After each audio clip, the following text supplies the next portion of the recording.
The mists rising off the black water drifted like hesitant ghosts beneath the pale winter moon, brushing the moss-slicked pilings of King's Landing's quays. Seagulls, restless even in darkness, circled above the tar-scented docks with thin, aching cries. Beyond the fog, the Red Keep crouched on its crag, towers dim save for a solitary lantern in Mager's holdfast that guttered against the wind. Inside those walls, the dynasty of dragons tottered on a splintering beam. Aerys, last to bear the name of true king, had been swallowed by the wild fire of his own mind, and the realm whispered of doom with every breath. In the soft hour before dawn, older than memory, yet younger than grief, Maester AEMON Targaryen stood alone upon the eastern battlements of the keep. Frost silvered his eyelashes and limned his thin beard in white fire. His maester's robes, plain gray atop the crimson of a forgotten prince, stirred against his shin. He had tended ravens through half a century of nights like these, yet none weighed upon him as this one did. In his gloved hands he held a sealed message, the dark wax cracked by his own uncertain thumb. It came from the Citadel, borne on swift wings 3 days before. A formal decree stripping Aerys II of all legitimacy, drafted by archmaesters who dared name madness treason. AEMON had folded the parchment once, twice, then yet a third time, until its edges bit his skin. Now he pressed it to the merlon as though stone might lend steadiness where his heart could not. Beneath the rampart, a hush lay over the sprawling city. The street of flowers slept beneath its snow crust. The great sept's domes glimmered dully, lanterns within snuffed for want of oil. Where braziers once leapt at gatehouses, only cinders glowed. When the king raved, coin fled, and with coin went faith. Maester AEMON felt the absence like a tooth, knocked from the smile of a friend. Yet deeper still, he felt the river-cold pull of choice. A crown unclaimed might drown all Westeros. A crown accepted might drown him. Footsteps tread the stair behind, a soft, hurried beat. Sir Willem Darry emerged, cloak drawn tight, steel gorget shining, faint where torchlight licked it. Lines of sleepless worry carved hollows beneath his eyes. "My prince." The knight began, then corrected himself with a quick bow. "Maester, they are gathered." AEMON turned. Below the hood, his violet eyes brimmed with decades unspoken. "I was a prince only by accident of birth," he answered, voice low and rough. "Tonight, accident threatens to become necessity." Sir Willem's gauntleted fingers clenched on the balustrade. "They will kneel, my maester." The small council's loyalty is shattered glass. Half cut themselves on the fragments. The rest squeeze, shut their eyes, pretending nothing is broken. "You are the shard that remains whole." "No." "Dee." A wry smile creased AEMON's frost-touched lips. "All? No. Yet perhaps intact enough to be of use." With a final look over the sleeping capital, he tucked the folded decree into his sleeve and followed the knight downward. They wound through torchlit corridors where banners drooped in stale draughts. Behind an oaken door sat the remnants of the realm's shepherds. Lord John Connington, pale and hollow-cheeked after quelling riots in Flea Bottom. Grand Maester Pycelle, fussing with curls, head powdered the hour before. Lord Commander Gerald Hightower, stiff as the white sword he bore. And at the table's end, young Prince Rhaegar's widow, Elia of Dorne, cradling infant Aegon against her breast. Silence wavered as AEMON entered. Each face carried its own fear, but all eyes shared the same plea. AEMON rested his palms upon the carved table, feeling beneath his skin the grooves where generations of quills had etched royal decrees. "Brothers, sisters," he began, "Aerys is lost. Rhaegar lies dead upon the Trident. The Stormlands rise with Robert Baratheon, the North with the young wolf Eddard Stark, and the Vale with Jon Arryn's banners. If we meet them with swords alone, the city will burn and the babes within these walls with it. We must choose a beacon, The realm can follow rather than fear. His gaze lingered on Elia, then shifted to the child in her arms. Aegon is the seed of tomorrow. Yet tomorrow cannot be sown in the ashes of tonight. Connington's gaunt face twitched. You mean to take the throne yourself? Not accusation, merely the tremor of a drawn bowstring. I mean, AEMON said, to steady the throne until the storm abates. AEMON the Dragonk Knight once shielded his brother's crown with nothing but courage. I, his namesake, will shield my grandnephews with age and reason. When peace is forged, I will lay down the crown and return to my chain. He drew the parchment from his sleeve, spreading it open. The citadel recognizes my authority, should I accept. Pycelle's brow furrowed beneath false golden curls. To seat a maester upon the Iron Throne, precedent shivers in its grave. Precedent holds no blade against our throats, Sir Willem answered. Rebellion does. AEMON raised one trembling hand, bidding quiet. The wheel of history does not cease. It merely turns again. Only the wise keep their limbs clear of its grinding spokes. I ask your voices, will you turn with me? One by one, they answered. Connington, ever loyal to Rhaegar, offered a curt nod, duty outweighing pride. Pycelle, sensing new winds, lifted his wrinkled hand in assent. Hightower, whose oath ran deeper than blood, bent one knee and bowed his helm. Elia, tears silver on her cheeks, pressed Aegon's tiny fingers to Aemon's palm. The babe grasped the old maester's thumb with surprising strength. Outside, the feeble dawn kindled over Blackwater Bay, painting frosted rooftops in brief hues of rose and gold. When the city bells tolled that morning, they did so not with peals of terror, but with measured strokes, announcing a change both startling and serene. Aemon Targaryen, once humble maester of Castle Black, now provisional king of the Seven Kingdoms. Crowds gathered in the snow-cloaked squares, confusion mingling with relief. No wildfire cascaded from the Red Keep's heights, no shrieking tyrant demanded sacrifice. Instead, a thin-voiced crier read from Aemon's first decree. Grain from the royal granaries would be distributed freely that winter. Levies demanded by Aerys were suspended, and emissaries would depart at once to treat with the rebel lords, bearing offers of justice untainted by fear. At Dragonstone, word reached Lord Stannis Baratheon while he paced the sea-salt ramparts. His brother's rising banner of the crowned stag could not easily be furled, yet Stannis, ever enamored of law, felt unease coil around his stern heart. If Aemon's rule proved just, rebellion might transform from righteous crusade to treasonous folly. He penned a raven to Robert, urging caution, though he knew how little caution suited his brother's thunderbolt nature. In Winterfell, Ned Stark cradled his infant son Robb, while Maester Luwin translated the news. A mad king replaced by a maester? Eddard's breath frosted the window pane as he wondered whether vengeance for his father's burning still coursed too hot within him. The North had not forgotten, but perhaps the North could forgive, if justice were offered in equal measure. Yet the Riverlands bled red beneath Tywin Lannister's ruthless forays. The Lion of Casterly Rock had marched not for Aerys, nor for Robert, but for opportunistic glory. When a lion scented weakness, it struck, and a provisional crown looked to Tywin like raw meat upon the stones. His columns encamped along the Tumblestone, siege engines grinding forward toward River Run. The old Maester King, Tywin declared, would bow or bleed.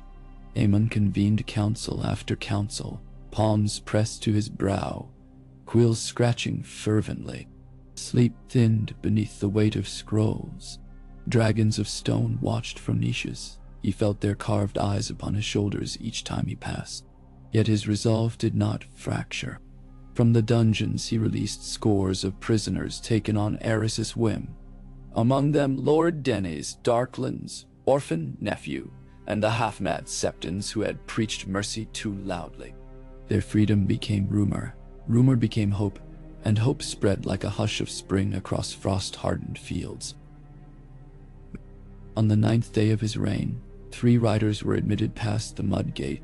They wore gray cloaks dusted with northern ice and bore a white banner speckled with crimson direwolf heads. Envoys from Winterfell. Their leader, Sir Roderick Castle, knelt before the provisional throne in the throne rooms, echoing gloom. Aemon descended, lifting the old knight by the shoulders. No swords clashed. No threats darkened the air. Instead, they spoke of justice for burnt lord and slain son, of safe passage for Eddard Stark to treat at King's Landing, and of a realm that might yet mend itself. But mendings require thread, and the spool proved thin. Across the narrow sea, Sir Willem's spies whispered of Sel's words massing beneath the golden banners of House Lannister. Ragged men promised Lion's gold once King's Landing fell. In the Reach, Mace Tyrell preened and prevaricated, waiting to see which way the roses would bloom. And above all, the common folk remained uncertain. A maester on the throne was balm, yet balm could not conjure bread from barren soil, nor shield villages from bandits emboldened by unrest. So Aemon walked among them. In plain garb, leaning on an ash staff, he strode the snow-muddied alleys of Fleabottom with Sir Willem, disguised at his side. He tasted thin onion broth in a tavern, where children huddled near the hearth, listened as a washerwoman wept for sons pressed into Aerys' last levy. He spoke softly, promising aid. Many did not recognize him. Those who did fell silent, then knelt. He bade them rise. "Oh, is not a hammer," he told a butcher missing 2 fingers from frostbite. "It mends not by striking, but together we might forge plowshares from shattered steel." None? One night within the Red Keep's library, candle gutters casting long shadows across dust-laden tomes, Aemon paused over the jade compendium of Shagra Hachit. Its fragile pages told of Emperor Nuka the Gentle, who once laid aside his dragon scepter for 7 years while the land healed beneath elected stewards. History, Aemon mused, circled like carrion crows, always returning to familiar carrion. If Westeros would survive, it must devour no more of its own. Yet, survival never treads unopposed. In the Tower of the Hand, Grand Maester Pycelle uncorked a phial of essence of nightshade, fingers trembling more from ambition than age. His letters to Casterly Rock had grown thick with warnings that Aemon intended to disinherit Queen Rhaella and her unborn child. Tywin's replies came thin-penned and swift. "Remove the Maester King, the Lion's son, Jaime shall be named protector." And so Pycelle weighed fate in a glass no larger than his thumb. But fate is seldom so neatly bottled. Sir Jaime Lannister, clad in white of the King's Guard, caught Pycelle's gaze lingering too long upon the phial. Later that dusk, he cornered the old man beside a brazier. "Your hands shake, Grand Maester," he murmured, golden hair catching firelight. "An ill night for secrets." Pycelle tried a bluster of draughts for Queen Rhaella's pain, yet Jaime's green eyes hardened like emerald ice. The lion cub, for all his youth, feared chains on his honor more than any blade. He left Pycelle shivering, the murder uncommitted, but suspicion germinating like mold on damp parchment. While intrigue coiled within stone walls, banners rose beyond. Lord Hoster Tully, emboldened by letters from Eddard Stark describing Aemon's olive branch, summoned river lords to River Run's great hole. There he spoke of bloodshed's futility, of how a boy king yet unweaned should not inherit a pyre. Many, heart-sore from Lannister raids, agreed.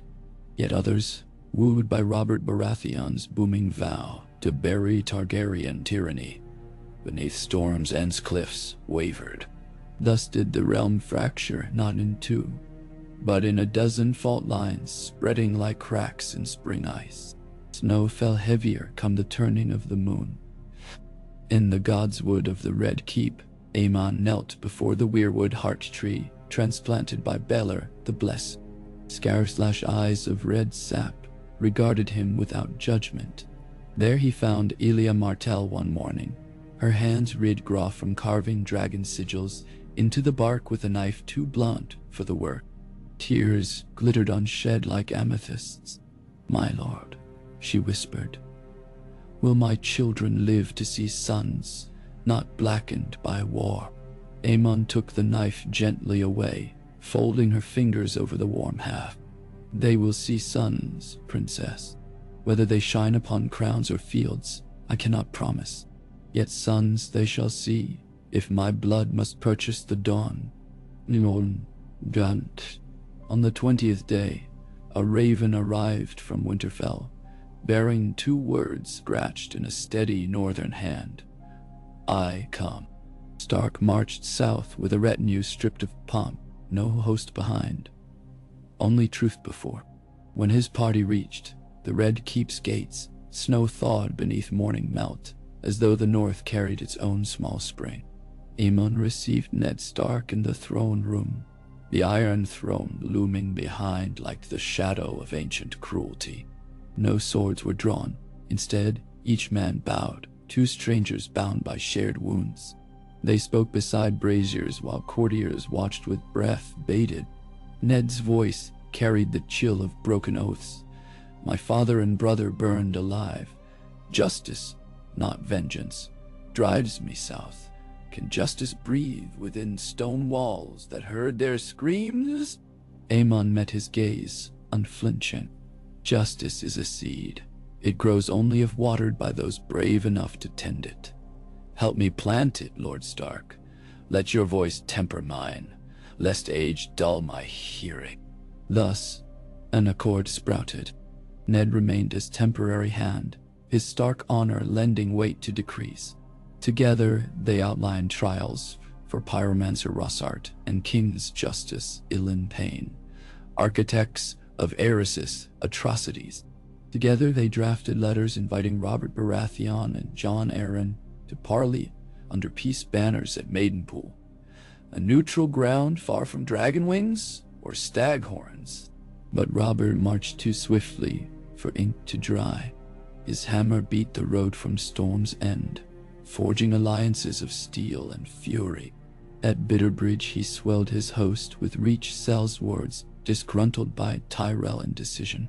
When ravens arrived, bearing Aemon's olive branch, Robert crushed the parchment in one calloused fist. "No maester wears a crown," he roared, "and no dragon's whelp sits the throne while Lyanna lies cold." Riders spurred north to summon Eddard home. Unaware, Ned now counseled within the dragon's lair. Tywin, cunning as winter hunger, maneuvered behind. He offered terms to Robert, gold for grain, crossbows for courage, but the lion's claws extended deep, demanding Cersei be made queen when victory came. Robert, blind to subtler snares, agreed. In King's Landing, winter stores dwindled. The city's heart beat slow, each pulse a question. Would bread or blood feed the next sunrise? AEMON worked until candle stumps bled wax, dispatching wagons to the Crownland's villages, purchasing harvest surplus at thrice its worth. Coin he could spend, lives he could not retrieve. One bitter eve, as frost-veined window lattices and the Drakefire River ice cracked like distant musketry, Jaime Lannister entered the royal solar unbidden. AEMON looked up from ledgers, quill mid-stroke. The Kingslayer's white cloak dragged crimson across the rug, where melted snow stained it. "My apologies," Jaime said, voice low. "I come not for permission, but confession."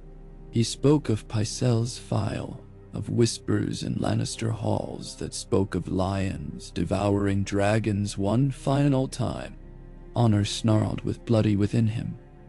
Would he guard kingship or kinship? AEMON listened, the parchment on his desk forgotten. When Jaime finished, the old king rose and laid a frail hand upon the young knight's steel-bound shoulder. "You saved me twice over," AEMON murmured. "First by slaying madness, now by speaking truth. A sword is the lesser part of courage. The greater is choosing its target wisely. Now, service." Jemmy's green eyes shimmered. For a moment, the gallery of archers etched above seemed to breathe, each carved soldier exhaling relief. Yet outside these walls, arrows still knocked. At Maidenpool, Robert's host clashed with scouts loyal to Connington. Steel sang, and the parley sight soaked in blood before banners crossed in welcome. Aemon's envoys barely escaped, and the king's raven telling of betrayal reached him, shattered by grief. Peace, always fragile, splintered like glass under a storm hammer. Ned counseled fortifying the city, but Aemon resisted sealing gates.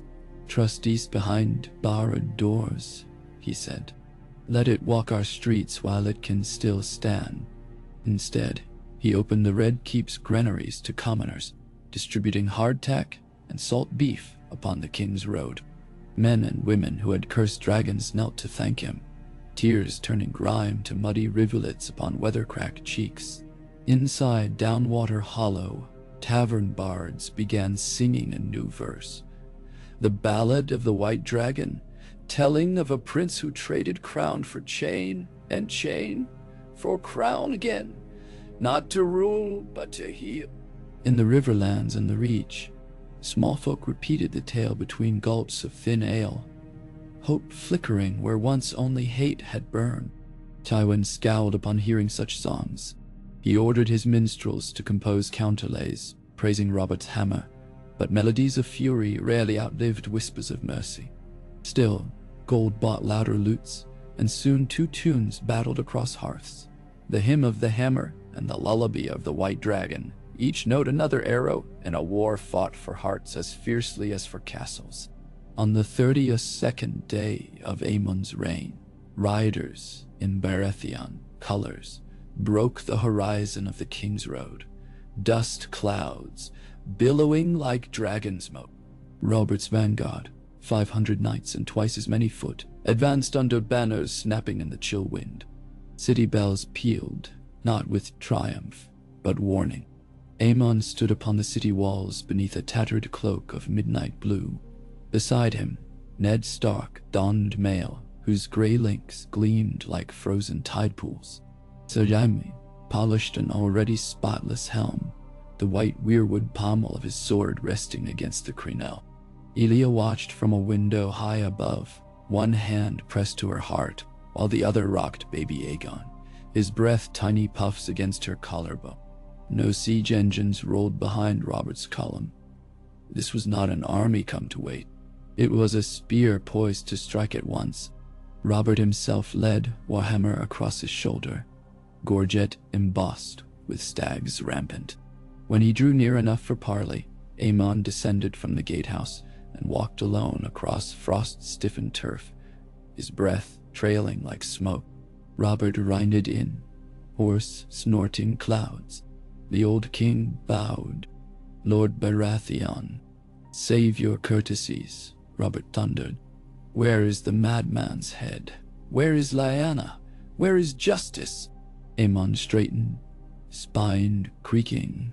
"Justice stands before you, not to crush, but to balance." His voice did not rise. It flowed, calm as a canal. "Lyanna Stark was stolen by Rhaegar, and for that I have pledged recompense. Her fate I yet seek. If she lives, I will spend every raven and rider to secure her.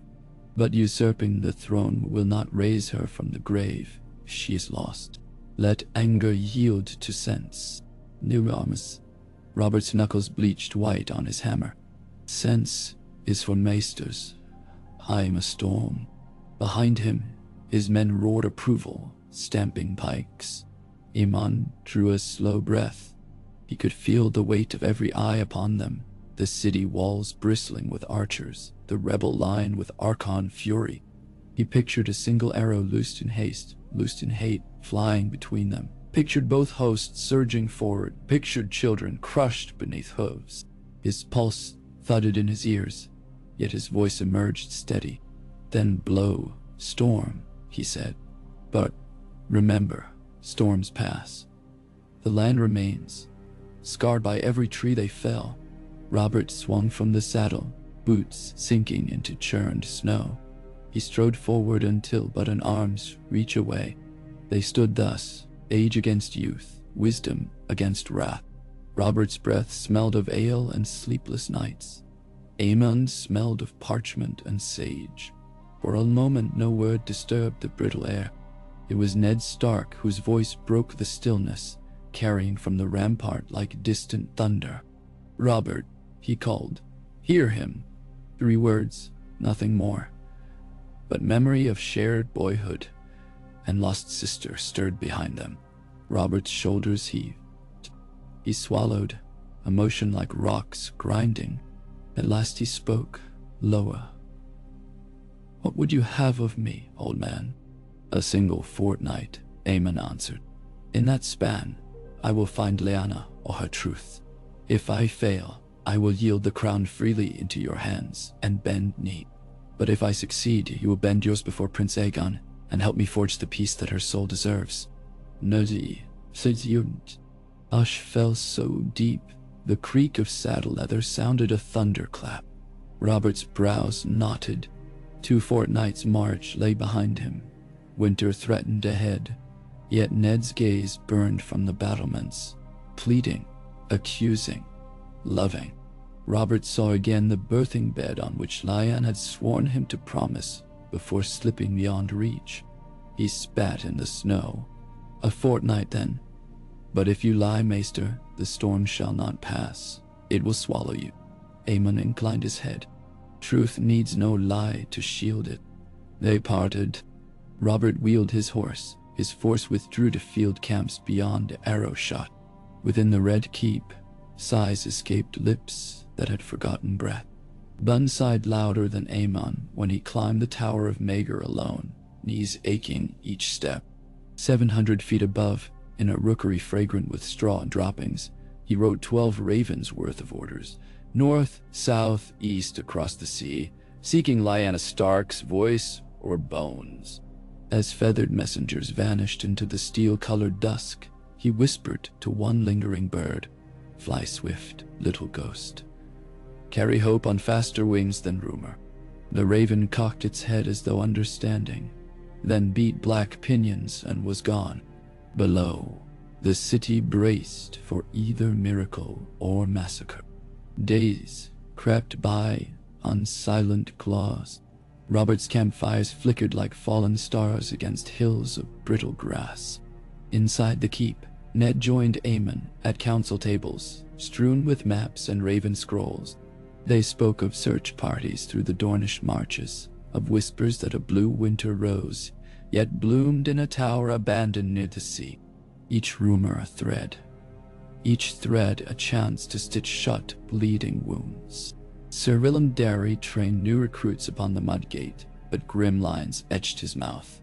An attack might come at dawn, at dusk, at dream. White dusk. Gerald Hightower drilled the King's Guard, white cloaks sweeping marble like wings of silent swans. Jaime lingered often by AEMON's side, wary sentinel against unseen daggers. Meanwhile, Tywin Lannister bided time in the west, sharpening teeth of strategy. If Robert Storm battered the gates, Tywin's line would pounce upon the aftermath. His letters to Pycelle grew terse. Excision must be swift, infection spreading. The old maester felt chill fingers of doubt stealing through his perfumed curls, yet greed, once planted, grew thorned vines around the heart. 10 days of the promised 14 passed when a desiccated, half-year-frozen raven staggered onto the rookery rail. Its message, penned by Howland Reed of Greywater Watch, told of a clash beneath a tower by the quiet sea. Of Eddard Stark's sister lying upon a bed of blood and shattered dreams. But whether she breathed still, the words did not say. Only that Reed himself rode night and day toward King's Landing, bearing witness and something more precious than silver, truth. AEMON read the scrawl, candle sputtering. He closed his eyes, feeling the stall of destiny like breath held too long. That night, he summoned Ned to the Godswood. Snow lay in thin drifts upon the grass. Under the heart's trees' bleeding eyes, Aemon placed the missive in Ned's shaking hands. When the Northern Lord looked up, grief carved hollows beneath his cheekbones. "Ride," Aemon said. "Meet Reed upon the King's Road. Bring Lyanna home, whatever cloak she wears, be it of life or death." Ned swallowed salt tears. "I will." At first light, he departed through the mud gate with a handful of sworn swords. Robert watched from his earthworks, fury and fear warring like twin hounds in his breast. But he honored the pact. The storm waited, rumbling. Within the Red Keep's quiet halls, Aemon's candle burned shorter. He paced the solar, drafting edicts for fairer taxes, for roads to tie the realm rather than armies.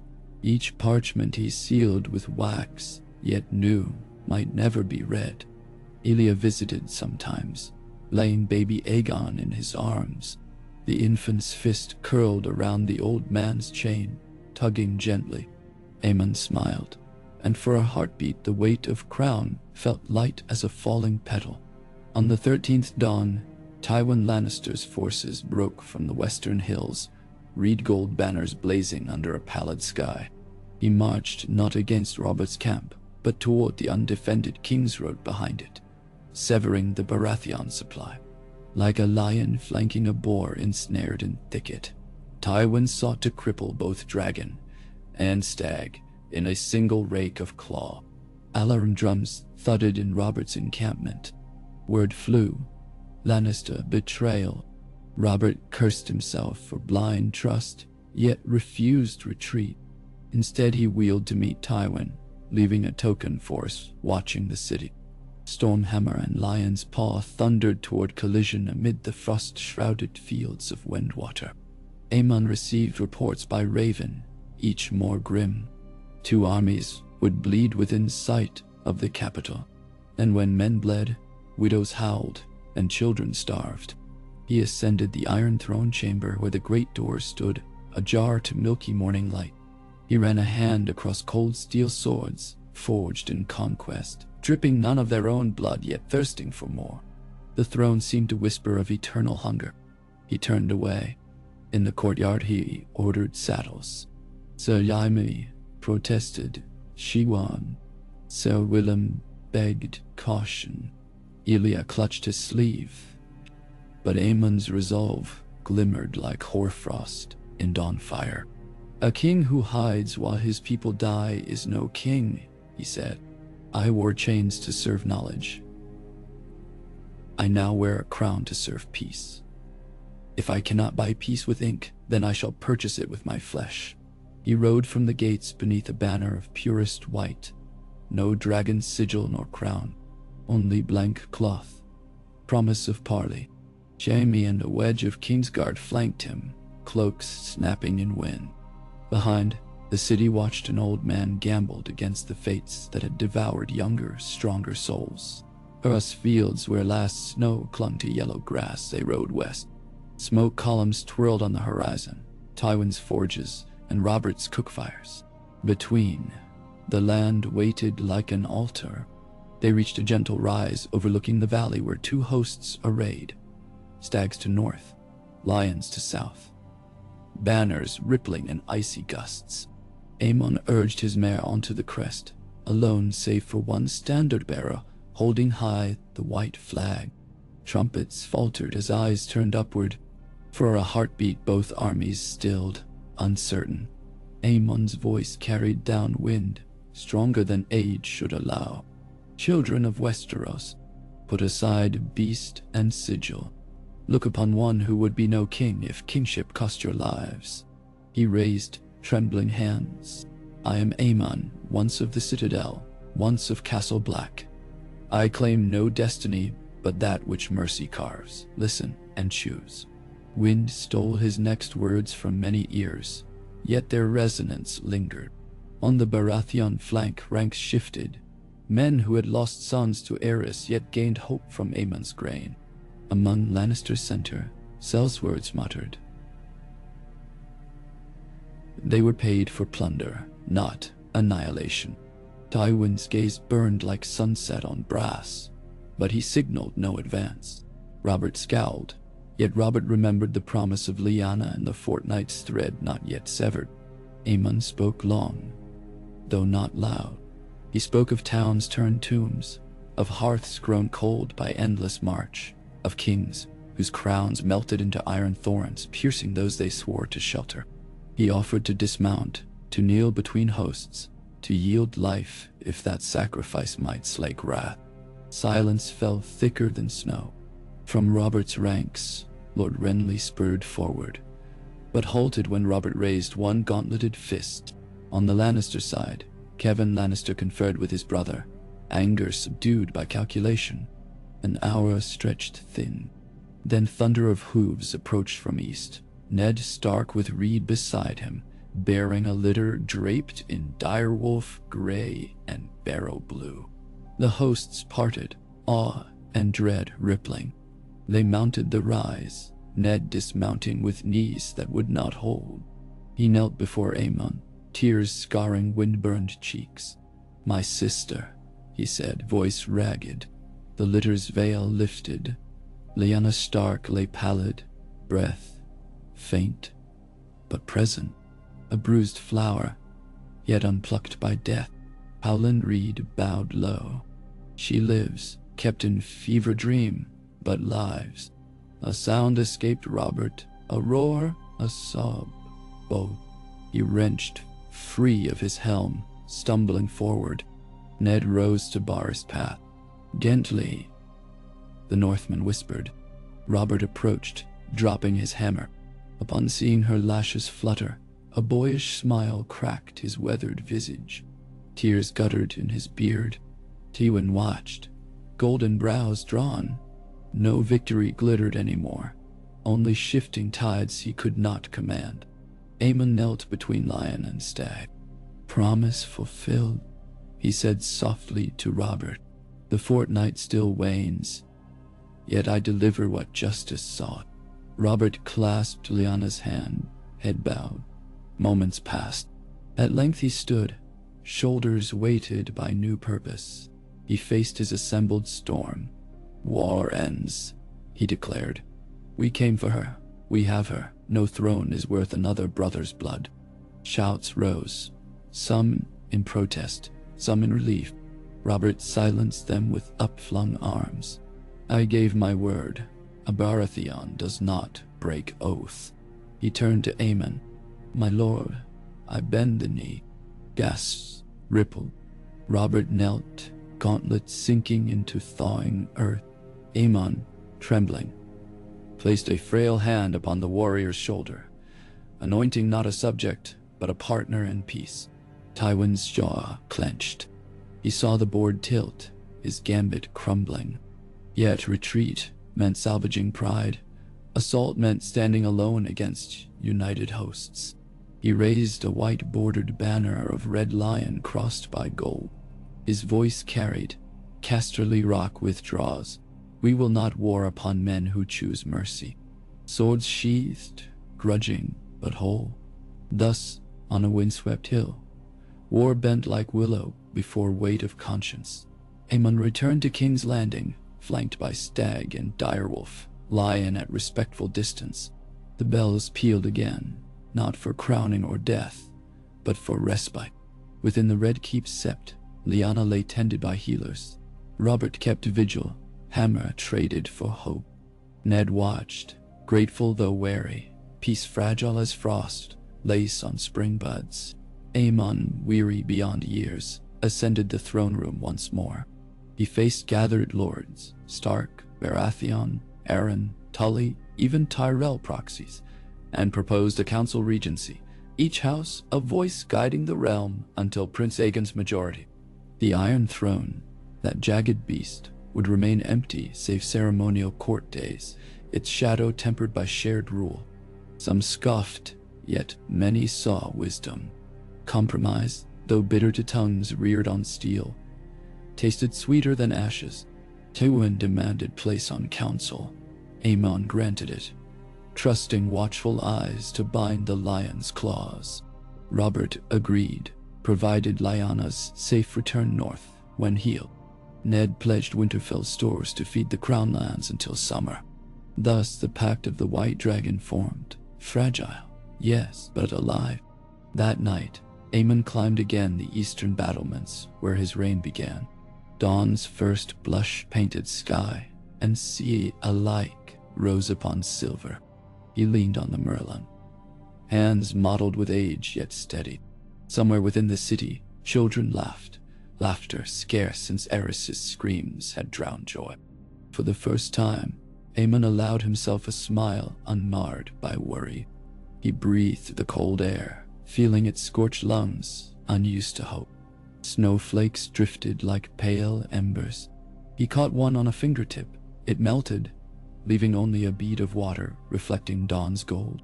So too would his crown one day melt, forged into nothing but memory. But while it endured, he would guide the realm not with dragonfire, nor hammer strike, nor lion's roar, but with the quiet, persistent heat of a hearth tended through the longest night. And should that warmth kindle in one heart, then another, until the realm itself glowed, the storms of men might yet pass without tearing every root from the earth. AEMON Targaryen, king once, maester always, watched the sun rise and whispered a final prayer to every god he knew. Let this be enough. Characters 60,400. Winter's hush never lingers long in a city built on rumor. Within 2 days of the pact of the White Dragon, every wine zinc from the Dragon Gate to the Carpenter's Square found new stories foaming across rough-hewn tables. The one most oft-repeated began in Maegor's Holdfast, where Master King AEMON convened the first full session of the Regency Council. Torches sputtered in sconces.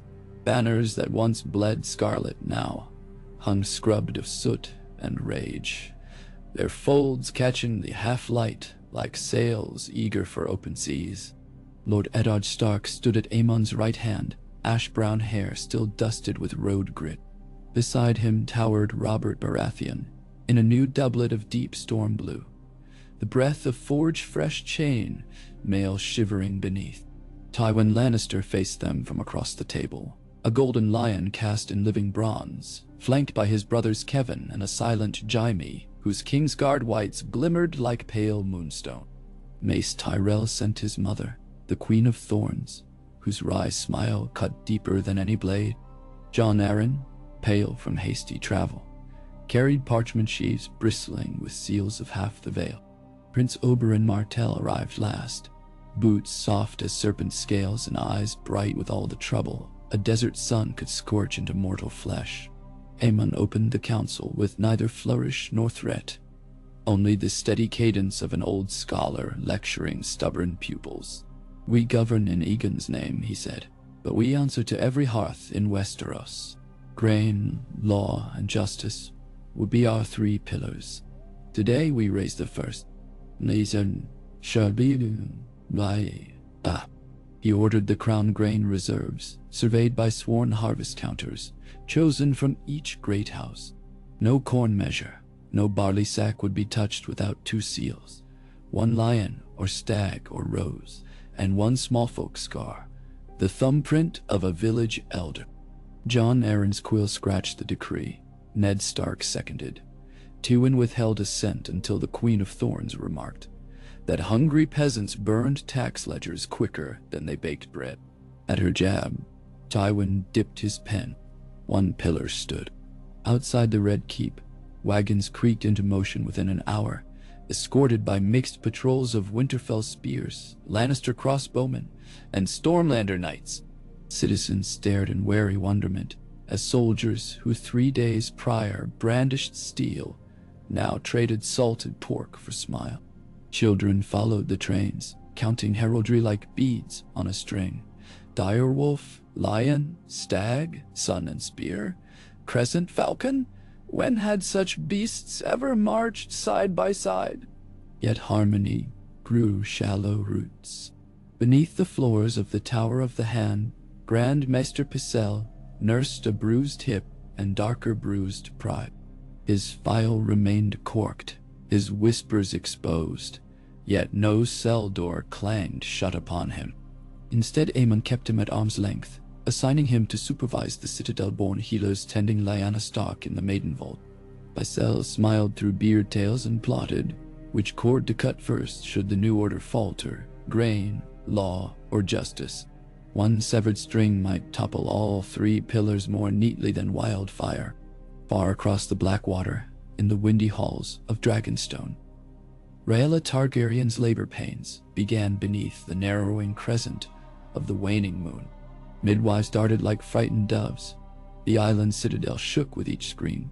A raven flapped through sleet to alight in King's Landing, feathers rhymed in salt. AEMON read the message, thrice, lips thinning.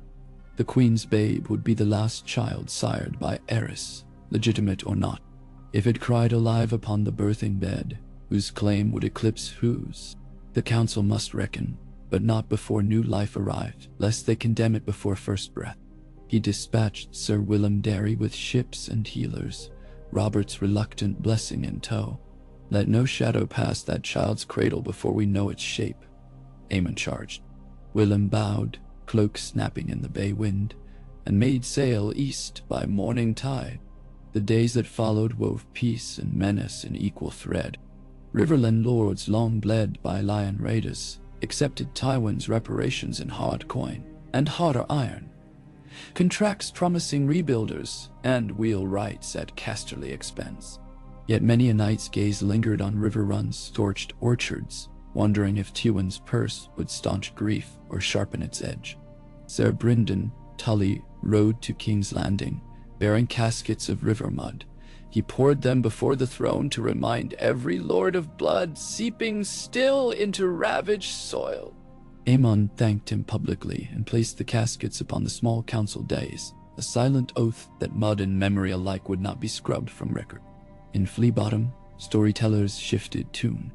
The Ballad of the White Dragon sprouted new verses of lions tamed and storms quieted, though each singer ended with caution. For every lull, a gale still waits. Coin tossed into beggar bowls bore Tyrell roses or Arryn falcons, as often as crowned stags. The small folk learned heraldry, at last by scent of which kitchens would open next dawn. Not all tongues sang gratitude. In smoky corners, rumors coiled that Lord Tywin would wed his daughter to Robert, forging crown and lion regardless of Maester Kings. Other taverns insisted Robert would send Lyanna north as Ned's ward, then marry Margaery Tyrell to bind the Reach. Still others whispered AEMON meant to dissolve great houses altogether, raising commoners onto high seats. Truth lost all quarrels to fancy, but fancy sometimes foretells. One cold night, Tywin and Robert met behind closed doors in the solar that had once brimmed with Aerys's perfume of rot. No gods inside, only a tall pewter pitcher of strong wine between them. They drank in wary sips. Neither liked the taste of concession. Tywin laid forth Cersei's hand, golden and unblooded, for Robert's new queen. Robert countered with storms of laughter that shook the panes. "I would sooner wed a Dornish asp," he growled, not for Cersei's sake, but for the memory of Lyanna's dark hair and snow smile. Tywin's jaws flexed. Each man parted before blade drew, though Tywin's eyes followed Robert's back with glints sharp as crushed garnet. At council next dawn, Tywin arrived 1 hour late. Cersei at his side in a gown the hue of spilled heart's blood. Elia Martell stiffened. The Queen of Thorns sniffed. AEMON observed without comment, but his parchment that morning outlined new laws limiting dowries to curb excessive political ransom. Quills scratched. Tywin's red brow arched, yet the measure passed 5 seals to 2. Second pillar, law, rose, if shakily. Across the narrow sea, Varys the spider slipped silent through alleys of lice, of Myr, of Pentos, seeking sell sails eager for honest coin. Honest coin, to Varys, meant coin that bought silence. He wrote letters in cipher to AEMON describing uneasy murmurs. Benero the Red Priest, in Volantis preaching, of a promised prince. Sellsword captains wagering dragons would soon sail east seeking safer shores. Aemon read each scroll, weighted each worry, and sighed that dragons long vanished still cast red glare on every horizon. While lords wrangled parchment, Lyanna Stark swam between worlds. Fever dreams snatched her breath. Cool cloths returned it. Ned sat by torch glows singing half-remembered lullabies they'd shared in Winterfell's Godswood. Robert visited nightly. The stench of battlefield sweat washed clean, but fear still smoked in his eyes. He brought her blue winter roses. Even in deep winter, the royal greenhouse yielded a few, and set them in water glass bright as sunrise on snow. Some evenings, Lyanna's lids fluttered, voice no more than leaf rustle. "Promise me, Ned." Ned promised each time, though he no longer knew which promise she begged him keep. 4 weeks into Regency, a scout galloped through King's Gate, horse lathered, cheeks aflame with frostbite. His news: Balon Greyjoy's longships raided the western coast. Burning lightly held garrisons while the Lion watched the crown. Tywin clenched reports until seals cracked. "My levies still recover," he warned. Robert smote the council table with a mailed fist. "Then we ride together. Storm and Lion break Kraken's back." Stark volunteered ships from White Harbor. Aeryn offered Vale Knights once mountain passes thawed. Aemon weighed risk. A joint force would prove unity, yet leave the capital bare. Queen of Thorns tapped a finger atop her schematics for new city walls. "Go, crack your Kraken," she said. "We'll plant roses on the rubble should you fail." Aemon decreed a western expedition led by Robert and Tywin under shared banners. Jaime Lannister remained in King's Landing to command city defense beside Ned Stark, 2 men once divided by oath, now bound by duty, heavier than either's sword. Oberyn denied the war he craved, turned instead to shadow play, drilling his personal Dornish guard through the alleyways, sniffing for plots, clinging like moss to sewer bricks. Balon Greyjoy's joy died swiftly upon copper blue seas. The combined fleet of the Royal Navy, bolstered by Stormland galleys and Lannisport cog, struck like twin fangs. Robert boarded the Seawolf flagship in person, hammer shattering oaken rails, while Tywin's catapults flung barrels of burning pitch across silent waves. When the smoke cleared, 80 Kraken longships scuttled or captured. Theon Greyjoy, youngest son, taken ward for future good behavior. Robert hoisted the boy onto his shoulders in jest, then looked into Theon's terrified eyes and felt the chill of fatherless winter bite. He lowered the lad gently, promising he'd eat well in Storm's End. But his gaze sought Ned Stark's face in memory, wondering whether hostage children ever truly forget whose walls held them. Victory songs sailed home faster than galleys. In King's Landing, bells rang longer than any since Jaehaerys' coronation generations before. Wine flowed. Bakers shaped Kraken knots of sweet dough for small folk. Yet Aemon's smile remained tempered iron. Every victory fed peace. Every triumph, pride. From pride sprouted seeds of strife yet unmet. Spring melt dripped from gargoyle jaws when Sir Willem Darry's raven returned from Dragonstone. Queen Rhaella had perished in childbirth, yet left behind a daughter born in calls of red and gold. The midwife named her Daenerys. Aemon's fingers trembled upon the parchment. One more Targaryen, delicate as rain upon ash. He summoned counsel. Oberyn spoke first, eyes glinting desert steel. "Spare the babe, and she may one day claim fire owed her by birth." Tywin countered, "Cull dragons young, lest they scorch nests later." The argument raged. Robert, wearied by salt and smoke, thumped his fist. "I killed Rhaegar. I will not kill suckling babes." Ned praised him for it. Tywin's lips thinned. Queen of Thorns suggested fostering the girl in Highgarden, where roses dampened dragonflame. Oberyn laughed. "Give her to Dorne. Sun is kinder than stone." Jaime said naught. Aemon closed his eyes. remembering his own choice to forsake crown for chain. He pictured Daenerys grown amid whispers of lost thrones, a sword forged in longing. Dragonstone remains her cradle, Aemon decided. Sir Willem has proven loyal. He will sail with her to the Summer Isles for safety, until peace stands firm. She will learn trust before power. The council split, but majority ruled. Tywin offered ships. Aemon declined. Instead, Braavosi merchantmen took secret charter under cover of night. Sails striped blue to mimic traders, holds stocked with goat's milk and lullabies.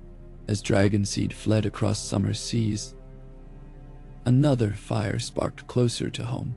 Grandmaster Pisella, fuming at relegation to sick rooms, penned secret letters to Casterly Rock describing council fractures.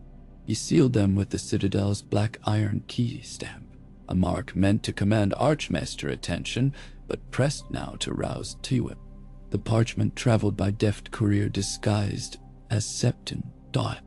In Lannisport, it landed at the Lion's Paw, sharpening Tywin's patience into a knife. Yet he sheathed it for now, counting allies and debts like coins. The first warm wind of actual spring teased banners above the Red Keep. When Aemon at last allowed himself a ride through Kingswood Glades, Jaime and Ned accompanied with sparse guard. Bluebells carpeted the underbrush. Young hearts sprinted among twisted oaks. At a brook cleft by moss-slick stones, they paused. Aemon watched two trout flash silver beneath crystal flow. They heed neither crowns nor counsel, he murmured. Ned knelt to cup water, offering it to the king. Aemon drank, letting cold clarity chase parchment dust from his palate. Remember this brook, he told them. When quarrels sharpen, recall water running unshaped by swords. Jaime smirked. Ned inclined his head. Three men so different yet bound by memory of too much fire. But peace does not relish idleness. In Braavos, the Iron Bank tallied ledgers and found royal debts staggering. Its envoys landed at the river gate with ledgers heavier than any blade. Aemon greeted them in council, promising scheduled repayments through tariffs on Summer Isles spice. They agreed, interest compounding like ivy. Tywin offered loans at Melder rates, but Aemon refused a collar of gold heavier than Braavosi iron. Late one evening, Oberyn Martell found Aemon in the rookery, talon scratches scoring his hands where an unruly raven had balked. You bleed for birds while lions plot, Oberyn chided. Why spare Tywin's pride? Let him twist. Aemon bound his hand in linen. Because pride, twisted too far, yields thorns, not flowers. And thorns pierce flesh, be it lions or lambs. Oberyn's answering smile held admiration and warning both. The weeks cooled. Winds turned again. Word from the north carried news of white shadows beyond the wall. Aemon's thoughts climbed high spires of memory. He once tended ravens at Castle Black, after all. He penned orders strengthening knights, watched supply lines, urging great houses to dispatch men lest winter's ghost grow flesh. Few paid heed, busy mending nearer wounds. Yet Ned Stark listened, sending grain and wool cloaks. Jaime arranged surplus from city barracks. Still, many lords shrugged. Winter tales sounded distant beneath budding orchards. As the anniversary of Rhaegar's death approached, Robert grew restless. Feast halls reopened, his cup seldom emptied. One night he staggered into Lyanna's chamber, the scent of saw wine preceding him. Lyanna, now strong enough to sit upright, fixed him with gray eyes still shadowed by fever's memory. "Robert," she whispered, "I was never yours to win in tourney, only to respect." Robert knelt, tears and wine both wetting his beard. "Teach me," he pleaded, "and I will learn." She brushed his cheek. "Start with mercy, don't." He rose unsteadily, hammer weight replaced by guilt, heavier still. At council next dawn, he announced withdrawal of Stormlander levies occupying Crownlands farms. insisting small folk be allowed to plant spring seed free of foraging soldiers. Tywin protested the security gap. Robert roared back that peace without trust was only armistice. Aemon let their clash ring. Sparks sometimes forge stronger steel. Ned mediated, drafting patrol schedules, blending northern scouts and city watch to guard harvest. Law's second pillar, thickened mortar. On the night following, Jaime intercepted a cloaked intruder scaling the maiden vault balcony. Steel clanged. The intruder fell, dagger clattering. Under moonlight, Jaime recognized one of Pycelle's novice apothecaries. Poison swirled in the vial strapped to his belt. Jaime dragged him before Aemon. Under questioning, the lad confessed promises of gold and a chain forged of citadel links cut from traders. Pycelle's name trembled upon his lips before the royal headsman ended confession with swift mercy. At dawn, a procession escorted Grand Maester Pycelle from the Red Keep to black cells beneath the city. Yet Aemon spared his life. A broken chain may yet mend, he said. Tywin's glare would have turned rivers to stone, yet even he dared not challenge the king's mercy openly. Aemon elevated Archmaester Valen, a quiet woman of starry-sept memory, to serve as new Grand Maester. Her silver links of healing and diplomacy gleamed, drawing whispers that perhaps women's hands might salve wounds men tore. The realm read the message. Change no longer walked, it ruled. Spring unfurled fully at last. Apple trees donned bridal whites across the reach. Dornish sands birthed orange blossoms. In the vale, melting snows freed goats along high passes. Merchants rolled wagons south, bringing silks, tin, and word of calmer roads than any in a decade. The Iron Bank sent couriers praising steady payments. Even Pentoshi princes murmured interest in trade pacts. One dawn, Aemon walked, unannounced, to Flea Bottom. He purchased a heel of bread and ate it on a crate beside a chimney sweep, no older than 10. Good bread now, the boy proclaimed around crumbs, better than Rat End. Aemon asked his name. Mick, he said. Mick had never known a winter without war until today. Aemon broke his heel in two and offered half. Mick chewed, then pointed skyward where a raven crossed. Birds free, Mick said. No cage. Aemon watched the raven wheel above sun-washed rooftops and smiled, lines easing from his brow. Peace, though, thrummed with undertow. Tywin summoned Jaime to the Hand's Tower. The realm drifts toward rule by committee, he warned. In councils where many whisper, one must roar loudest or be drowned. Jaime, arms folded, replied softly, sometimes a whisper carries farther than a roar. Tywin's jaw hardened. You sound like him, he growled, meaning Aemon, meaning weakness.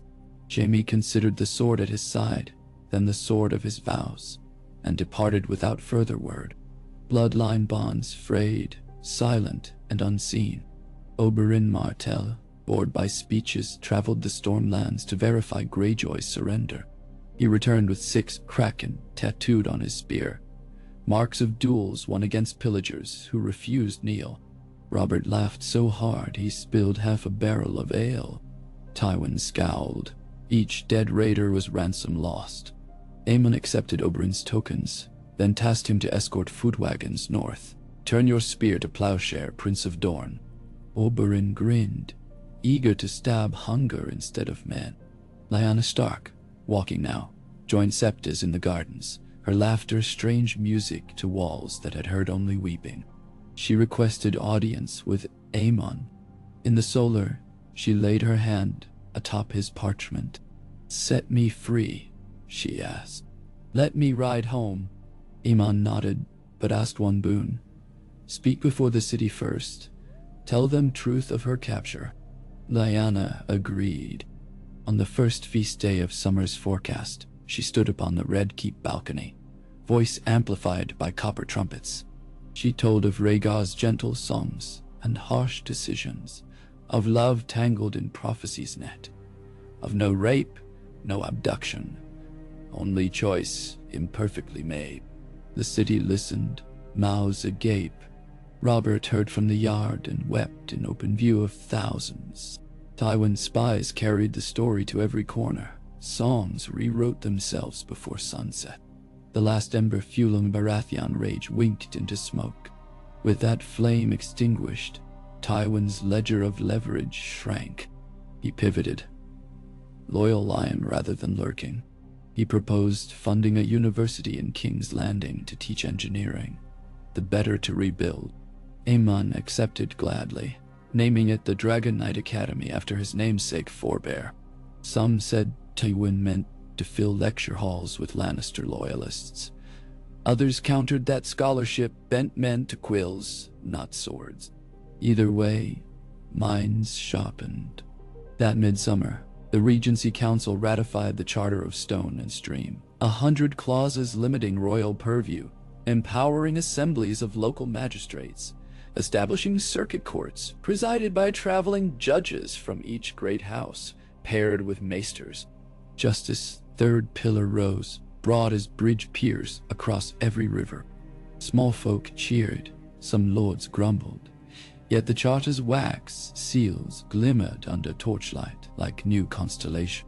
Aemon felt bone ache deepen with each passing moon, but pride warmed him. In quiet, he wrote letters to the citadel, to the wall, to the summer isles where Daenerys cooed under swaying palms. He dreamed of bringing her home someday to a realm that would greet dragons with wonder, not fear. One night, during a lantern ceremony on the Blackwater to honor war dead, Aemon watched candlelit boats drift downstream. Beside him stood Jaime, helm under arm, and Ned Stark, cloak brushing deck. Robert, sober for once, guided a skiff bearing Lyanna. She released a lantern, then kissed its light farewell. Tywin's vessel followed at stately distance. His lantern bore Lannister crimson. Oberyn's flickered golden in desert homage. Across the water, lanterns merged, colors melting into mirrored stars. Above them, the sky swarmed with real constellations, silent guardians. Aemon spoke softly. "Remember tonight, memory is mortar stronger than any stone." Ned inclined his head. Jaime's eyes reflected lantern fire. Beyond them, small folk laughter rippled across the quay. Nobles toasted with Dornish red. Sailors sang low. The summer night breathed easier than any in living memory. Yet across 4 horizons, portents gathered. In Karth, warlocks whispered of a comet yet unseen. In the Shadowlands, a red priest dreamt of dragons hatched from stone. At Winterfell, a 6-year-old boy named Brandon climbed a tower too tall and stared northward into endless dark. And beyond the wall, sleepers stirred beneath ice older than thrones. None of that dimmed the city's song as dawn's first blush spilled across ramparts. For that single morning at least, Westeros awoke to find itself not a realm tormented by iron and fire, but a garden trembling on the cusp of bloom. Aemon Targaryen stood upon the eastern battlements once more. Cane in hand, he listened to gulls wheel, to merchants haggle, to bells toll shift change rather than siege alarm. Below, Mick the chimney sweep darted through the gate, cap full of morning buns. Aemon smiled, heart steady. The brook he'd shown Ned still ran bright beyond the city wall. Trout still flashed silver. Peace still flickered. No longer a brittle candle, but rising flame. And though storms brewed perpetual on distant seas, the white dragon's glow remained. Fragile, yes, yet radiant enough to light the long road ahead. Characters, 31,000. About 5,400 words. The long summer evening bled lavender along the skyline, casting rose-gold sheen across the freshly repaired stones of the river gate.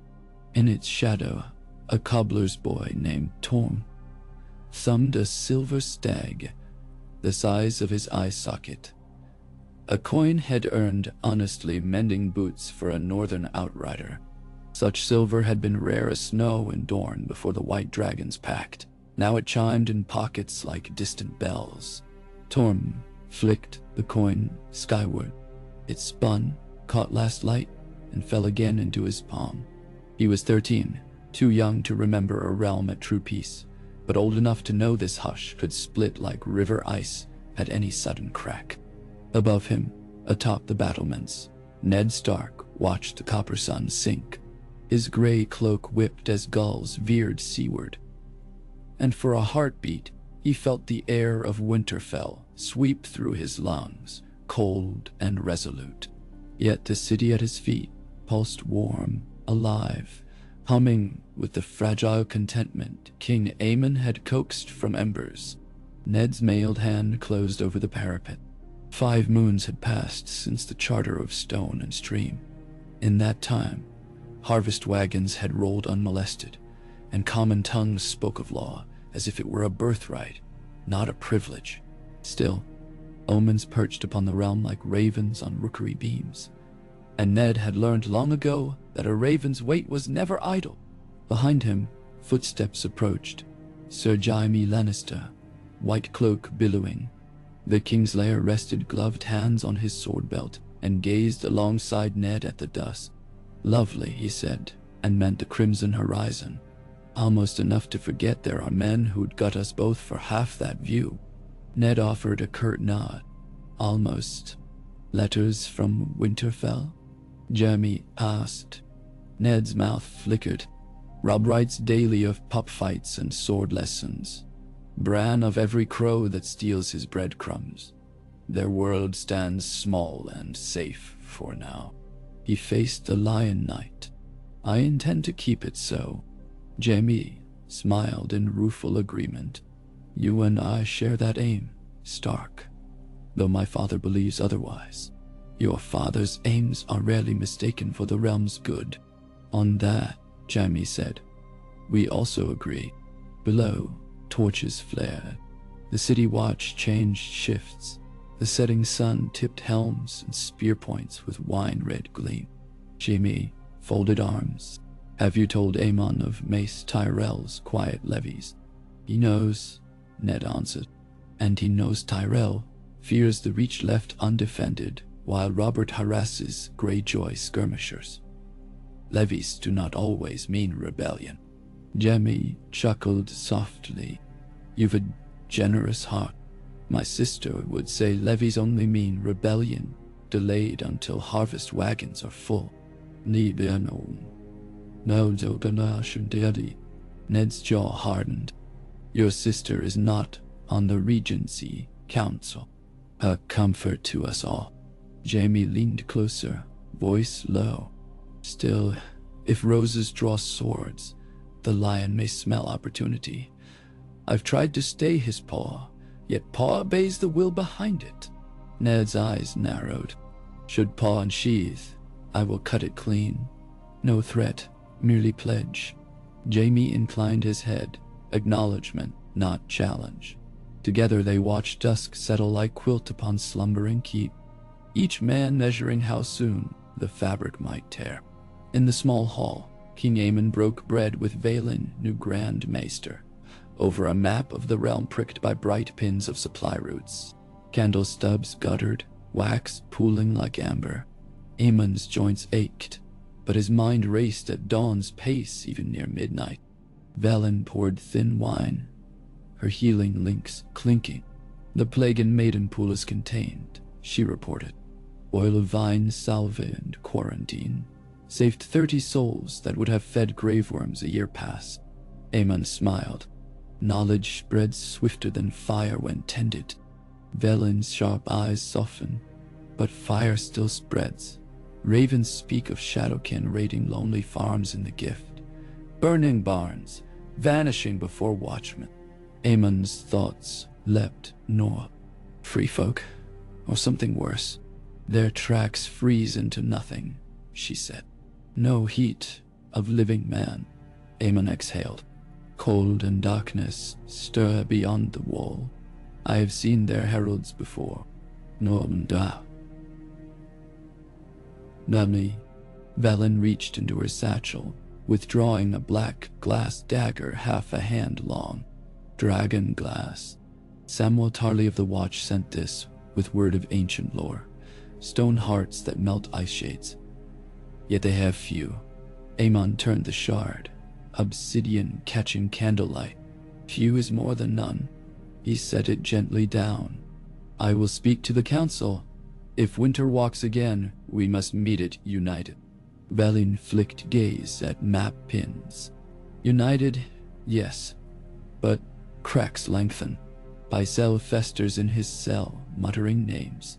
Tywin funds, spies among stewards. Robert drinks heavier since Lyanna returned north. Alliance is still an egg's shell, whole until stepped upon.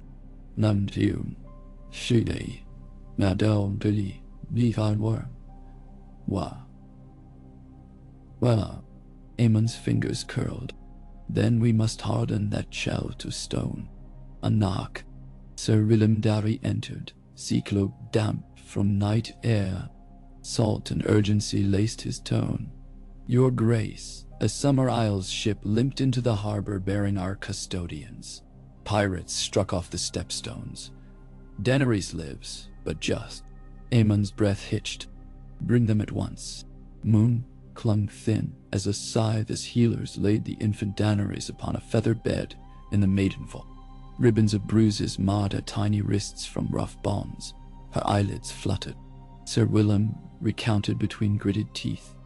Corsairs under the banner of the Basilisk Isles had ambushed the merchant convoy.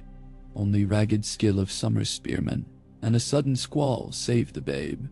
The attackers sought ransom, and rumors murmured they'd been promised buyers in Slaver's Bay, eager for dragon spawn.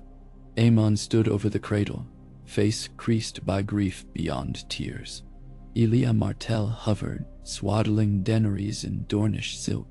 Little dragon is stronger than she looks, Elia whispered. See, she grips my finger as though brandishing a spear. AEMON traced the babe's silver-blonde fuzz. Strength, yes, but peril shadows her steps before she can walk. He straightened. The seas grow unsafe. We must answer, or more than dragons will drown. He convened council at dawn. Robert returned from the Western Isles, still clad in leather salt stain. Tywin came in crimson doublet, fresh as minted coin. Ned arrived silently, Jaime beside him. Oberyn lounged with serpent grin. Queen of Thorns sat with blackberry tea steaming. AEMON spoke crisp. Pirates waylay Targaryen blood, and thus the realm's future. We will cleanse the stepstones. Robert's hammer thudded the table. Give me wind and sail. I'll sink their hovels to the sea floor. Tywin lifted a brow. Bold, yet the crown's coffers thinned by wars and Greyjoy reparations. A campaign south would cost treasure beyond grain budget. AEMON met his stare. House Lannister pledged support of royal security. The security of the king's blood is paramount. Indeed, Tywin said, voice steel. One wonders then, why we risked that blood on open sea instead of a vault within these walls. Jaime's chair scraped. Father, Tywin's gaze flicked, but remained locked on AEMON. Challenge simmering. Robert leaned forward. Cersei kept safe enough inside rock walls, he said darkly. Yet Tywin still marched hosts to win more. The girl will not be a pawn locked in a chest. Tywin's lips pressed thin, but he conceded a nod. Very well. Lannister purses open for a fleet. Loans at modest interest. AEMON waved Velen's parchment. Interest buys avarice. This charter forbids loans that bind crown to any one house. We request contributions from each great house, scaled by harvest yield. The reach prospers most. Tyrell will provide ships, Lannister the gold to arm them. Stark timber for masts, Arryn iron for nails, Martell sailors for warm water nap. No. Queen of Thorns, sip tea. High garden patterns, lily leaves on sailcloth. At least war will look lovely. The decree passed. In a season's turn, 15 new war galleys named for the seven would patrol the stepstone lanes, banners of white dragon on blue sea snapping in wind. Prince Oberyn insisted on captaining one, dagger-bright eyes hungry for cutthroat sport. Robert named Davos Seaworth, a smuggler-turned-knight, as master of tides. Even Tywin placed trust in Sir Captains of Golden Tooth, running sleek Lannisport hulls. While drums upon wave echoed none inside city walls, for AEMON kept peace preaching justice. Yet Tywin's fingers tightened upon every ledger. Jaime sensed approaching rupture. In the Vale, Lysa Arryn birthed a sickly boy. Jon Arryn wrote news in shaky hand, dotted with ink smears. The maester doubts the babe will last winter. Rumor leapt like wildfire that succession of the Vale might fail. Petyr Baelish, master of coin, whispered into Tyrell ears that falcons might welcome rose vines curling up Aerys slopes. Queen of Thorns pruned that vine before it tangled, inviting Jon Arryn's niece to foster in Highgarden gilding ties. In the Riverlands, refugees from Ironborn raids strained storehouses. Brynden, Tully rode to Harrenhal, seat left empty after Cuheri's collapse, to transform blackened halls into granary.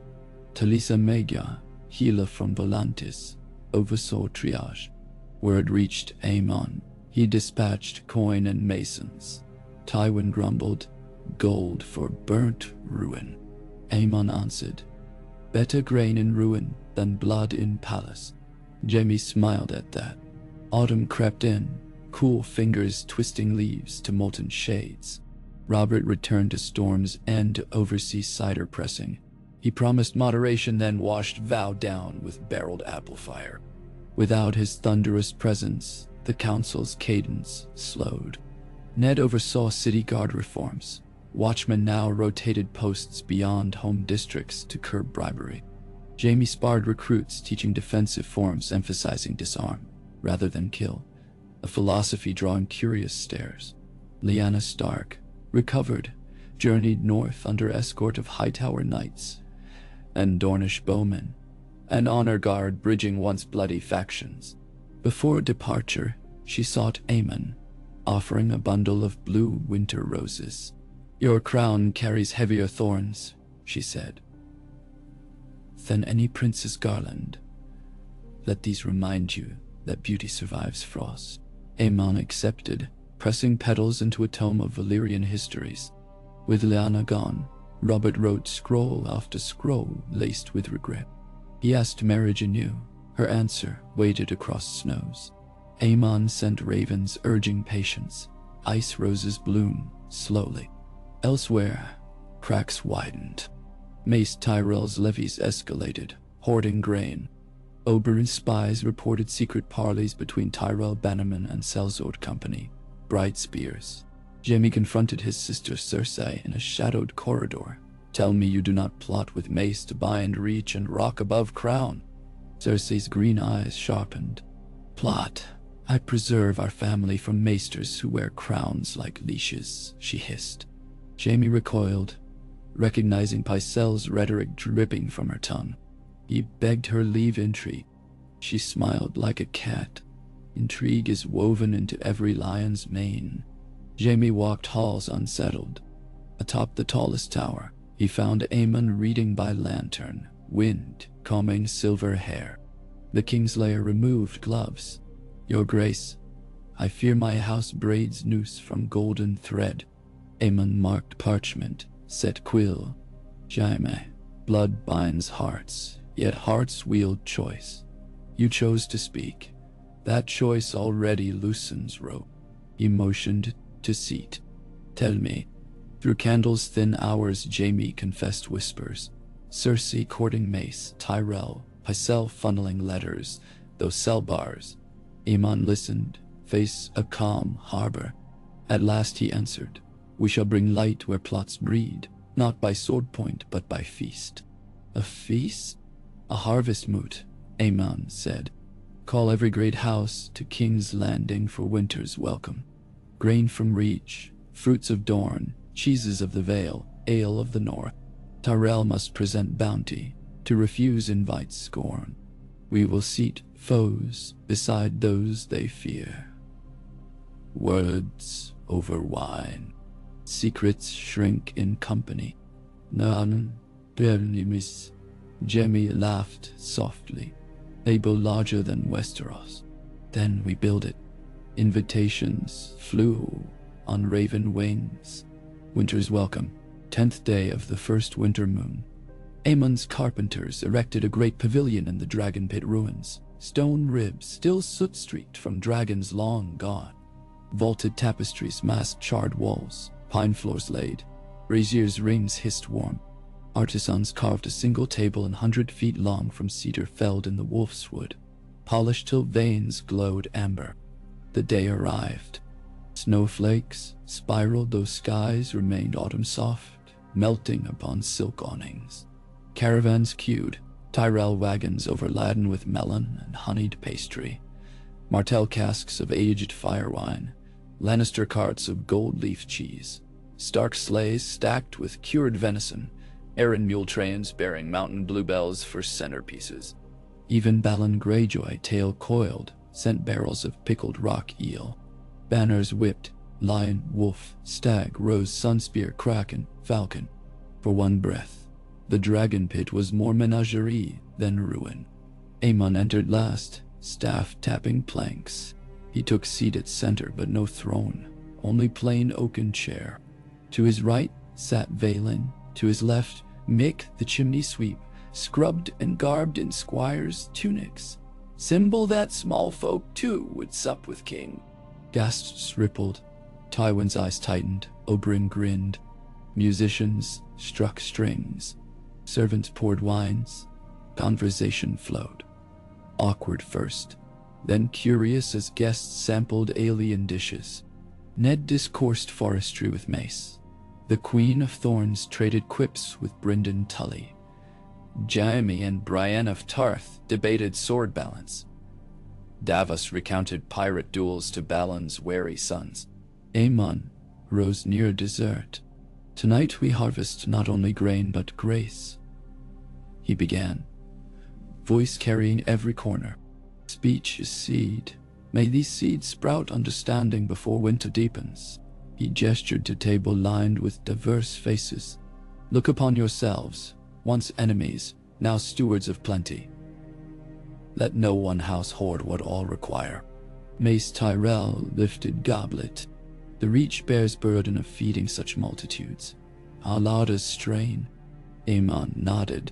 Thus, we propose the Granary Compact. Each region stores surplus in fortified depositories, overseen by mixed wardens. Tyrell grain safe from reavers, small folk. Nanly, Tyrell's eyes measured room, peers nodding, some ravenous for stability. He inclined head. Proposal merited pride in generosity. Compact gained consensus. Cersei, seated beside Oberyn, leaned forward. What of debts? War drains coffers, yet Crown collects no tithe for roads in Dorne. Oberyn replied before Aemon. Roads lead to trade. Trade fattens purses, even golden. Dorne's sand steps will welcome Lannister caravans once paved. Cersei smirked. And tolls line Martell pockets. Aemon interceded. Tolls shall fund road upkeep governed by joint council. He produced parchment with signatures prepared. Sign and seal. Tywin watched his daughter's jaw tighten, but said nothing. Queen of Thorns tittered. Robert belched laughter, half cut but merry. Feast ended under falling snow. As guests departed, Mick tugged Aemon's sleeve. Lord, they smiled. Aemon knelt, eyes twinkling. Smile loosens sword belts better than fear, lad. Remember that. But not all smiles bred trust. In a shadowed alcove, Cersei gripped Pycelle's elbow. He'd been released to attend feast under guard. You will reopen your whisper webs, she hissed. Find me proof Vaelin schemes with Dornish poisons. The realm will not kneel to a crone wearing links of treachery. Pycelle's beard trembled. The king watches me, my lady. Then write in cipher, she snapped. A lion devours those who cower. In the opposite wing, Queen of Thorns cornered Tywin. Lovely feast, she purred. Yet notice how peasants now sit at center. Kings who kneel to cobblers seldom bow to bankers. Nam. Tywin's nostrils flared. AEMON toys with order. You toy with fire, she answered. Bayshore flame warms before it consumes. Tywin parted, cloak swirling like bloodied silk. Winter's first true storm swept wall and south alike 1 fortnight later. Gales rattled shutters across Flea Bottom. Fishing boats cracked moorings. In the Red Keep, Vaelin presented AEMON a raven from Castle Black. The Night's Watch lost a ranging beyond the Frostfangs. Shadows with blue eyes took their brothers. Dragonglass daggers felled 2. The rest fled. Lord Commander Jorah Mormont begged Wildling alliance. Torment Giantsbane offered parley at the fist of the first men come new moon, but only if southern kings recognized free folks' right to live south of Wall. Council met. Tywin scoffed. Savages, Oberyn, argued mankind's common enemy beyond. Ned spoke gravely. Winter is a single blade. We are its whetstone if we sharpen divisions. Vaelin placed the dragonglass dagger before them. Ice shatters on stone forged in fire. Perhaps hearts may too. AEMON decided he would journey to the wall himself, carrying authority to treat. Gasps rose. Your Grace, Robert objected. You've winters enough in bones. They remember Castle Blackstones, AEMON reminded. The old gods know me. The Watch trusts me. Wildlings respect strength of story. I go. He named Ned Lord Regent in his stead. Jaime volunteered escort. Tywin permitted, seeing advantage to separate the lion cub from court. Robert pledged Stormlander knights. Vaelin readied apothecary kit. Mick begged follow. AEMON laughed but assigned him squire to Davos at port. As northbound hosts gathered, Tywin convened private council with Cersei and Kevin. With Maester King of Far, charter weakens. He murmured. We guide realm, secure alliances, court Tyrell, silence Dornish vipers. Cersei's smile bared teeth. Journey north took 30 days. Snow deepened each league. Wind sliced nostrils raw. AEMON rode bundled in furs, heavier than crown, lungs rasping yet eyes bright. Jaime rode close, recounting japes to warm spirits. Ned led vanguard, grim comfort in returning to white fields of boyhood. At Molestown they met Mormont's detail. Black cloaks dusted white. Samwell Tarly stammered greeting. He bowed deep to Maester King. Nights later, they camped beneath walls looming ice, blue monolith blotting stars. AEMON touched gloved hand to frozen face, memory flooding. Youth in black garb, vows sworn to shield realm. Now realm's shield sought him. Next dawn they ascended through Castle Black's creaking cage. Wild wind knifed, ice groaned like sleeping giant. From the wall's crest the world sprawled, south fields patched by frost. North wasteland of jagged pine and white silence. Jaime marveled. Ned breathed home. The parley site lay west, fist of the first men. AEMON insisted small retinue. Mormont joined, plus Ghost, the direwolf of Jon Snow. A boy of 16, chosen steward, but wearing watch blacks like destiny.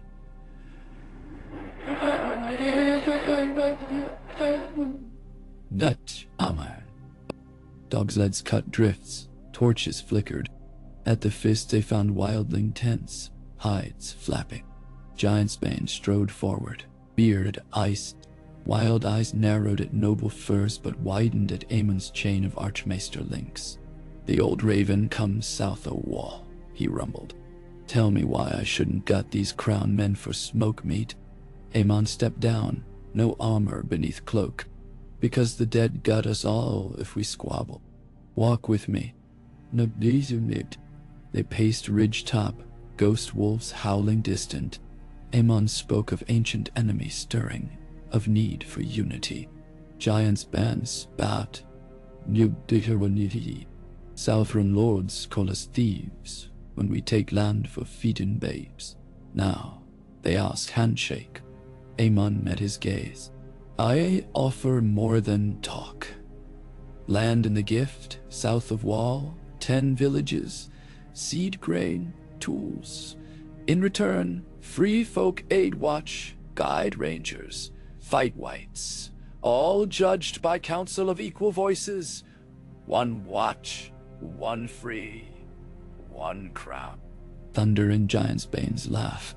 Council, crowns fit tight on chiefs, but be wide enough for many heads. He scratched beard. Let your lord swear before Hartree. Mormont agreed. Jon Snow, eyes shining, pledged to stand witness. Jaime marveled at bargain. Ned saw echoes of Bran the Builder bridging tribes. Raven flew, south laden with a court. In King's Landing, Tywin read with grim line. Cersei snarled, savages share our fields.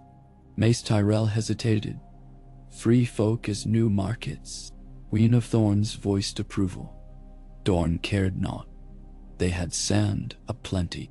Robert, awed by memory of Aemon's courage, backed treaty. Yet whispers grew. Maester King crown weakening, letting wildlings through. Pycelle, freed at Cersei's behest into house arrest, penned treatises condemning barbarian appeasement. Broadsheets printed, funded by Lannister gold, disguised as flea-bottom gossip. Riots sparked, small folk fearing wildling raiders. Ned, regent, deployed city watch. Jaime suppressed blade bearers bearing lion sigils with measured force. Tywin feigned innocence.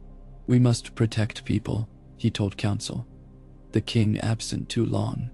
Ned countered with letters from AEMON. Progress, shipments of dragonglass en route. Yet trust frayed. Queen of Thorns whispered to a baron. Lions hunt when shepherd travels. Matters worsen.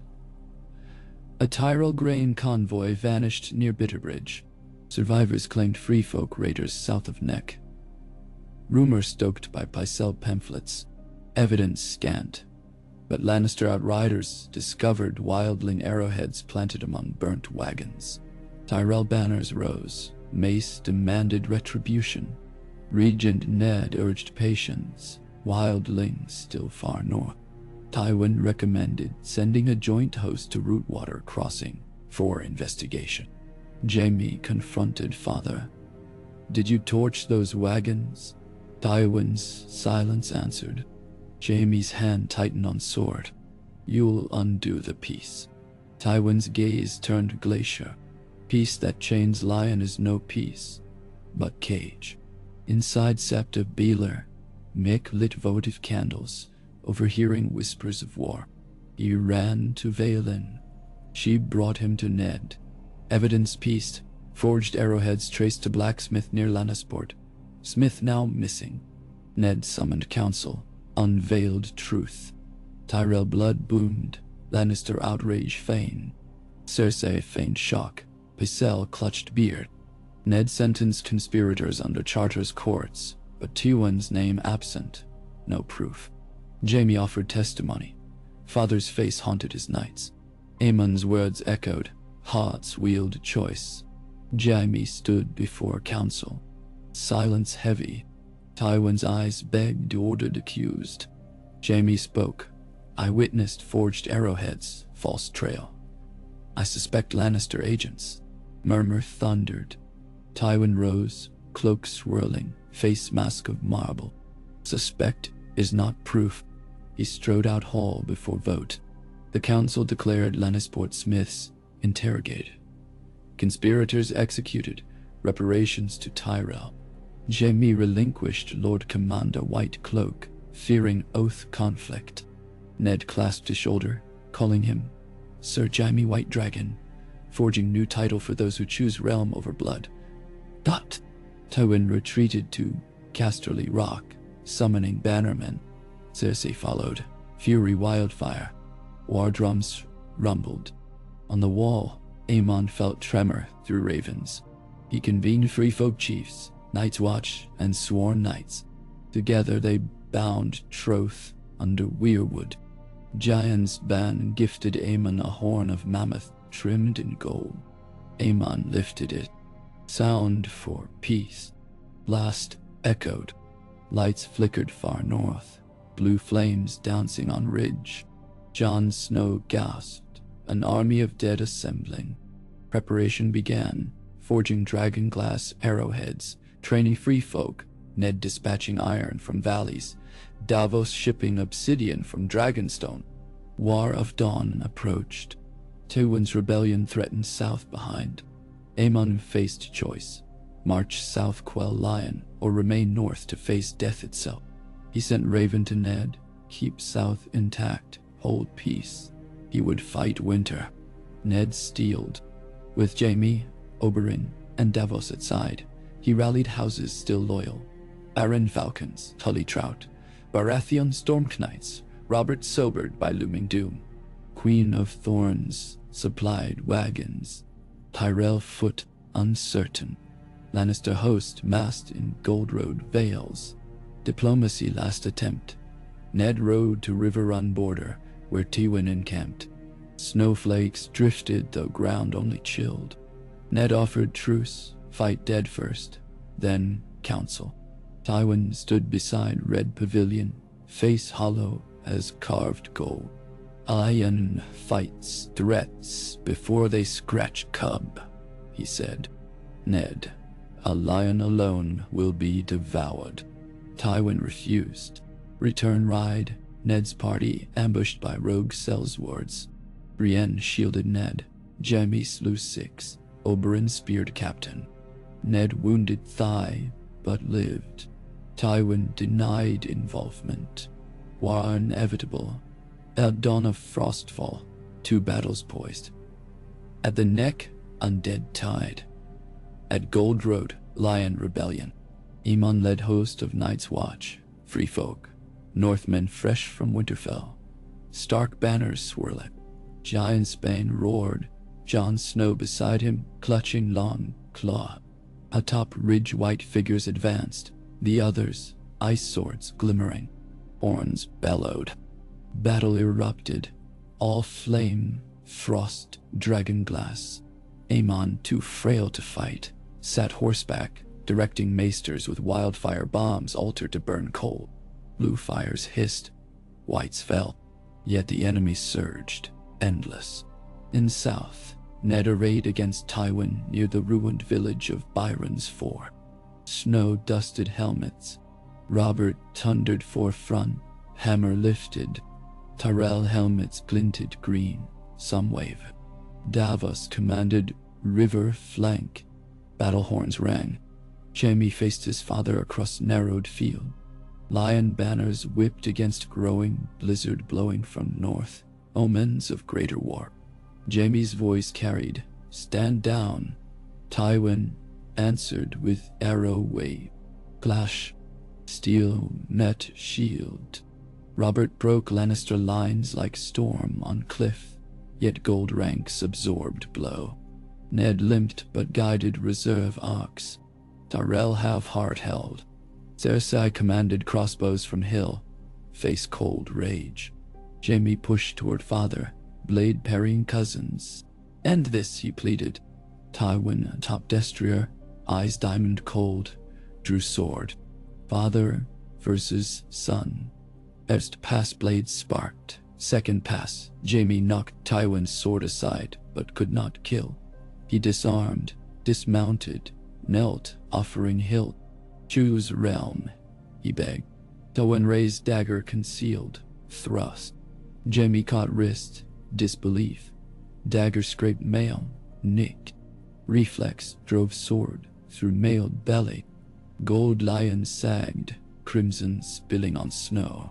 Silence rippled outward. Cersei shrieked. Lannister lines faltered. Jaime cradled father's head. Tywin's eyes searched sky.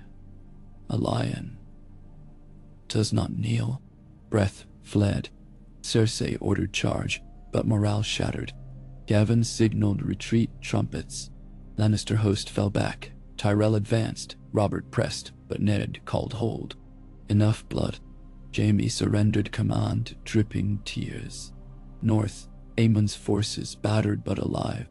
Giant's Bane slew another with obsidian axe. Shards exploded frost. Jon Snow faced White Walker. Long Claw's Valyrian steel shrieked and shattered Iceblade, Wraith dispersing. Dawn's first light pierced storm. Others recoiled, vanishing to treeline. But victory cost, hundreds dead, black cloak strewn. Aemon convened survivors beneath Hearttree.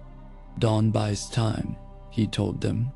We must forge more glass, unite all Westeros. Raven to south. Night won, but war continues. Ned replied of Lion Fall, south pacified. Jaime appointed temporary Lord of Rock, swore fealty.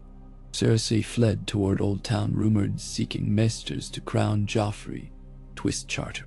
Queen of Thorns prepared welcome of thorns indeed.